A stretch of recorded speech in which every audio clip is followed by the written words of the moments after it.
I bet you're wondering how I got here.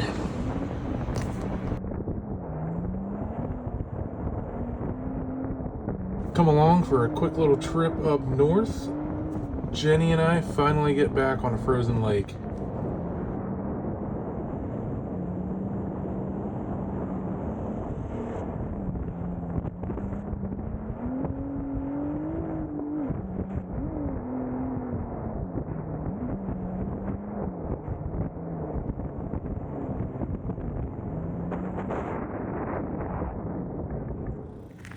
Hitting the road now. It's about, I guess I'm leaving here at like 8:30 in the morning in PA. Trying to get to Maine by 8 o'clock tonight.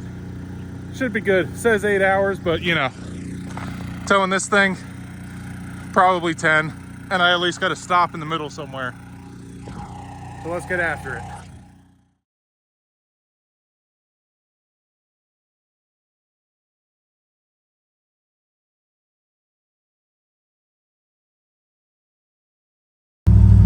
Making a quick little pit stop, you know, mid-trip, because we were coming pretty much right by it. Stop in, see some friends.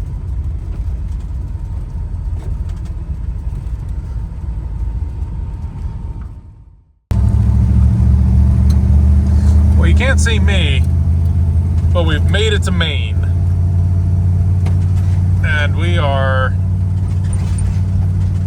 last back road, you know, definitely the worst one, but there were some, I won't say sketchy roads, but this thing really needs better headlights. You know, made me a little anxious driving all the way up here when we got into the real dead zones, but we're here, we made it. This old girl, probably the farthest trip this thing has made.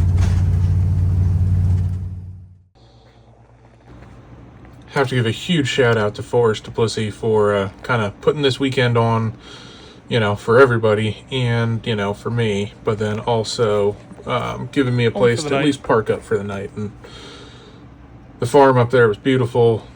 Going in at night, couldn't see anything, but in that morning light, you got to see all the mountains and everything around. It was beautiful.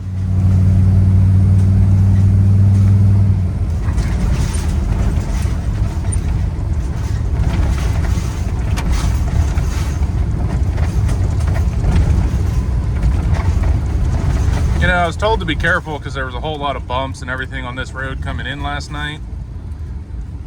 We're definitely going twice the speed that I was going on my way in just to leave, and I was told to follow them. Everything's going great. Just pulled up to the lake and assessing how this is going to go. I think this is the first time seeing an actual frozen lake for me.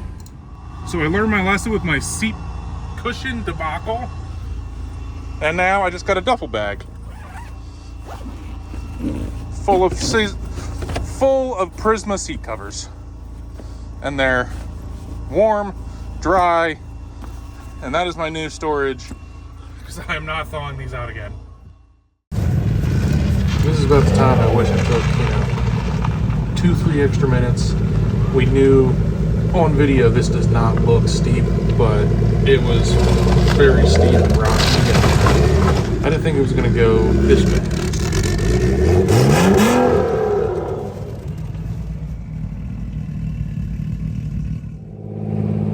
We've officially made it. And Jenny is back on water. Everybody always doubted me if Jenny is, you know, still water worthy, and here we are.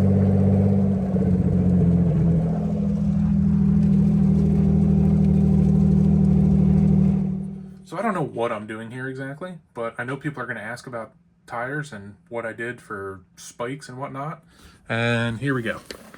Doing some cold cutter racing ice spikes. They're more known for motocross, like AMA, ice track racing. Definitely in places more like Canada and, you know, where they have frozen lakes all the time. Me and Jenny are located here in Pennsylvania, so we don't have frozen lakes, so that's why I'm in Maine.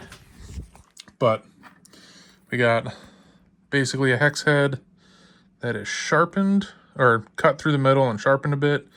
It goes all the way through the tire, and then a bolt or a nut from the inside, like there. And then I'm going to coat the entire inside of the tire, once these are all in, with a layer of Flex Seal. It was a partial suggestion. This way works. Minimum, I was told, the DOT tire with some studs in it. This is going to be more studs, and then there's some more aggressive options that were just not within time or budget. So here is me putting 1,000 screws in 4 tires.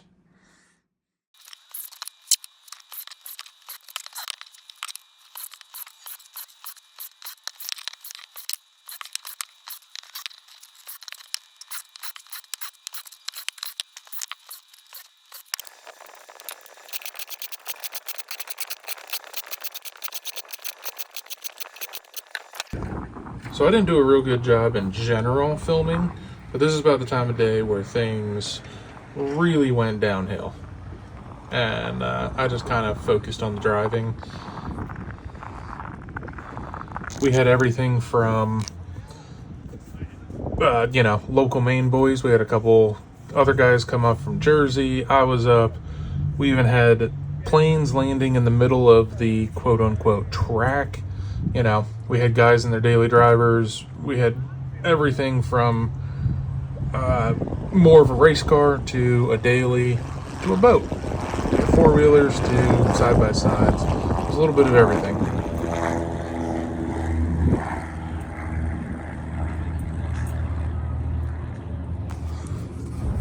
This place is awesome. So these were I think I went out for my first, I want to say, laps, and I did like 3 laps. And I think I spun and put it into the snow like 6 times during this. It was just a constant, that kind of quick little learning curve. But by the end of those,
this is one of those instances where, when you're in the car, you feel like you're so much closer.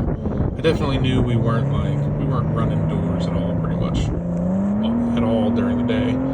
But from the camera view, especially wide angle and kind of where I had this one mounted, it was, we were definitely closer than this, but started to get sketchy when snow started getting thrown up. It's almost like getting lost in the smoke.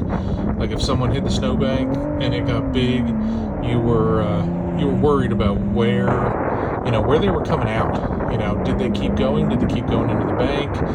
You know, so sometimes it's kind of a just bail. There's no point in trying to stay with them or anything. And then this was another real sketchy bit where they had plow trucks kind of cleaning up the edges, but from the driver's point of view, when you're low and you're looking out, you don't see the plow truck until you're already into the corner, and now you're going, okay, well, if that was kind of my line, now you have to adjust your line to not run into a said plow truck. That was a little bit sketchy.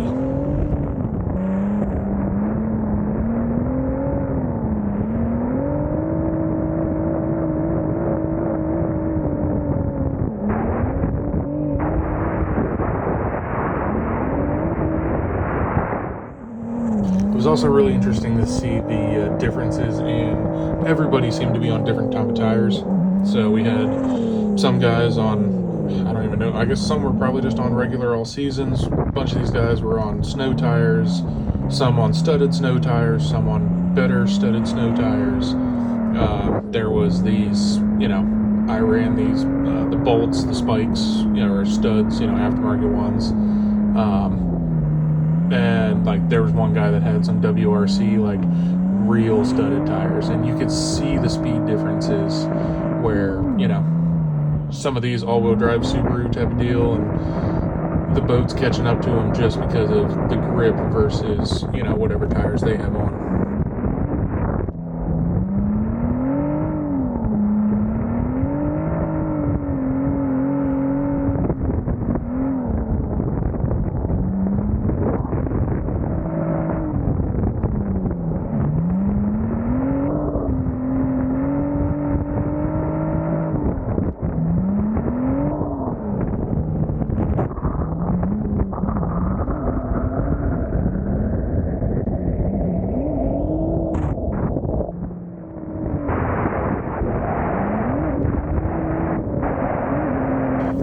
You also had a lot of bit where you were unsure of, I want to say driver, like I said, either their tires or driver skill or comfort levels. Because like some of these guys, I didn't talk to in the pits at all. It was just, you know, where you just kind of run up on them, especially if you're running a little faster than they are. Or if they spin, you catch up to them, and then all of a sudden you're there with them. And like right here, it was, I saw the camera come out of the passenger side, so I was like, ooh, got on it. Got kind of close to him, and then, you know, just kind of looped it coming in and around the next one. And it's not trying to wreck anybody's stuff. The boat is definitely not forgiving when you run into people. And then this is how my day ended. Wasn't paying attention to tire pressures, and definitely let one get obviously flat. So with, I mean, 250 holes in it, I'm not terribly surprised, but I got lazy. I didn't want to lay on the ice and check tires. So this is kind of where my day ended. But it was 1000% worth the trip all the way to Maine. And I'm definitely going back next year.